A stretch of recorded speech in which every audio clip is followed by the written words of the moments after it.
ಹಿ ಬಂದಾಗ am use ಮಾಡ್ಬೇಕಾ, R use ಮಾಡ್ಬೇಕಾ, ಹೀಸ್ ಯೂಸ್ ಮಾಡ್ಬೇಕಂತ. ಯಾವಾಗ್ಲೂ ಹಿ ಬಂದಾಗ ಈ ಈಸ್ ಅಂತ ಆಯ್ತಾ. ಈಗ ಐ ಬಂದಾಗ ನಾನು ತುಂಬಾ ಒಳ್ಳೆ ಹುಡುಗಿ, ನಾನು ತುಂಬಾ ಚೆನ್ನಾಗಿ ಓದ್ತೀನಿ, ನಾನು ತುಂಬಾ ಇದು ಅಂತ ಏನೋ ಹೇಳ್ತಾ ಇರ್ತೀವಿ ಪದಗಳು. ಅದಕ್ಕೆ ಐ ಈಸ್ ಅಂತ ಹೇಳಿದ್ರೆ ತಪ್ಪಾಗುತ್ತೆ, ಆರ್ ಅಂತ ಹೇಳಿದ್ರು ಕೂಡ ತಪ್ಪಾಗುತ್ತೆ. ಈಸ್ ಏನ್ ಯೂಸ್ ಮಾಡ್ಬೇಕು, ಆರ್ ಏನ್ ಯೂಸ್ ಮಾಡ್ಬೇಕು ಅಂತ ನಮ್ಗೆ ಹೇಳ್ತೀವಿ. ಫಸ್ಟ್ ಏನ್ ಯೂಸ್ ಮಾಡ್ಬೇಕು, ನೀನ್ ಹೇಳ್ತಿರಲ್ವಾ ಐ ಹ್ಯಾವ್, ಇಲ್ಲಿ ಬರ್ಬೇಕು, ನಿಂತ್ಕೋಬೇಕಾದ್ರೆ ಮೇಲೆ ಐ ಹ್ಯಾವ್ ಅದು ತಲೆಗೆ ಹೋಗುತ್ತೆ ನಿಮ್ಗೆ. I have. ಯು ನೀನು ನೀನು ನೀನು ಅಂತ ಪದೇ ಪದೇ ಹೇಳ್ತಾ ಇರ್ತೀವಿ. You you R.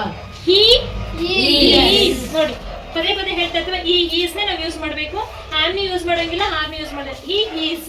She is. ಅಲ್ಲಿಗೆ ಹಿ ಮತ್ತೆ ಶಿ ಎರಡು ಬಂದಾಗ ಈಸ್ ಯೂಸ್ ಮಾಡ್ಬೇಕು.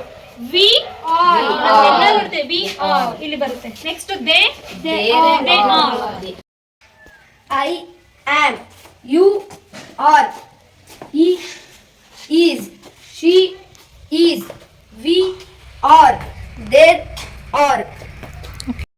I am, you are, he is, she is, we are, they are. I am, you are, he is, she is, we are, they are.